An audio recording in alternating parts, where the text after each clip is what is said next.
How many of us truly see our service to God as genuine, authentic work, as genuine labor? You know what I'm saying? We have 9 to 5s. We go to work, right? Whatever field you're in, I'm sure that you take it seriously, right? This is how you feed your family. It's work, right? You want to make sure you do a good job and please your supervisors, your managers, or what have you.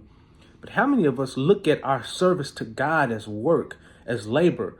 In my study of the scripture, I'm seeing how many times Paul is referencing himself as a laborer for the Lord, as a worker for the Lord, even as a slave.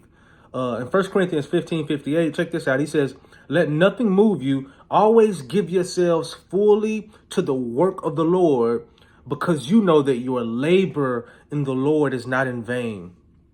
He says, give yourselves fully to the work of the Lord. How many of us know out there that God is up to something in history, right? He has an agenda. He has a work that he is doing, and he desires you to be a part of it. I want to give you 3 reasons to work, 3 reasons why we should work as believers. Now, right off the bat, the one thing we don't work for is salvation. And hopefully we know this by now. We are saved by the grace of God through the medium of faith in the finished work and right? In the finished work of Christ on the cross. I didn't even mean to throw that in there. That was free. But look, these are 3 reasons that we do work though. Salvation is not one of them. Number 1, because God is working. In John 5:17-18, Jesus says this, my Father is working until now, and I am working. Right? My Father is working until now, and I am working. It's kind of cool. Like if my sons see me out cutting the yard, if they see me working around the house, sons typically want to join their fathers in their work. And Jesus is making this connection as well, which actually pissed a lot of the people off, because they was like, what you mean your father is working? Like Jesus was making himself equal with God. But he says, my Father is working, and now, my Father is working until now, and I am working. And so that's number 1 reason we need to work. God is out there working, y'all. He's not up there chilling in his chair and just like on looking at all the destruction, on looking at things that's going on. Neither is he up there in a frantic or in a panic, but he's actively working. He's working on people's hearts.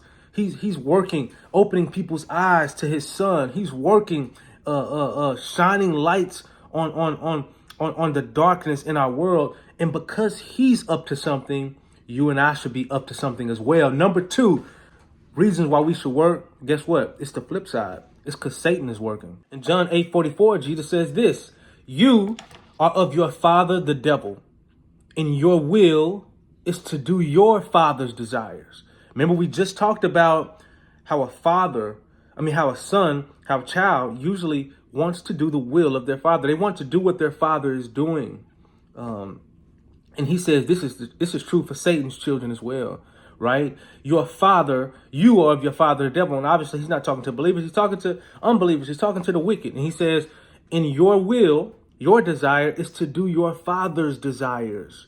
And if we know that God is working in the earth, like I said, to open up the eyes of the blind, to shine light in the dark places, what is Satan attempting to do on a daily basis? He's not chilling either. That's one thing we know. He's up to something. Big Mom used to say the devil busy, right? The devil's working. She wasn't lying. He is.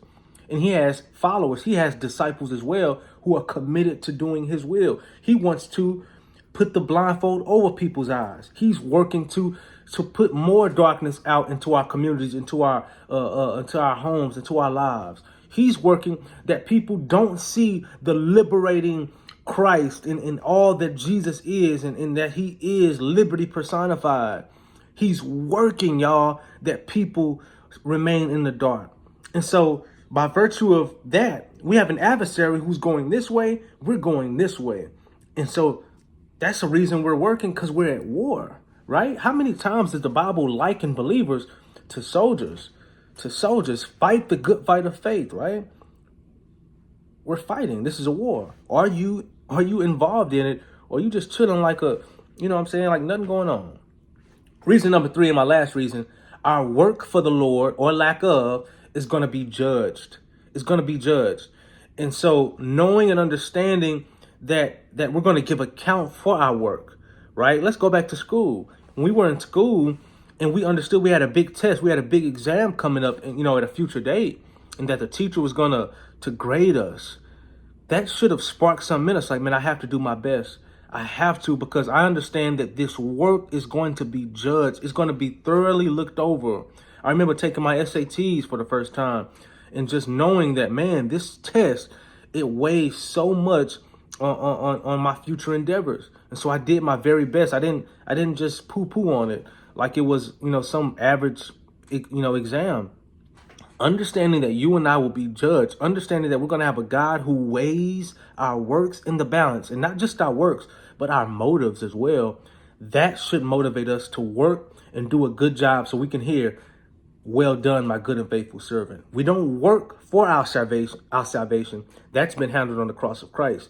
But we are working to be good, faithful stewards with our salvation. It's your boy Rain. If you like what you heard, subscribe, man. All the pieces, God, who can free me? I'm seeking morning and evening. Life a journey, I need the Spirit to lead me. My mind a battlefield and war is never easy. I'm asking Jesus to help me pick up the pieces. Yeah. I'm asking Jesus to help me pick up the pieces. I'm asking Jesus to help me pick up the pieces.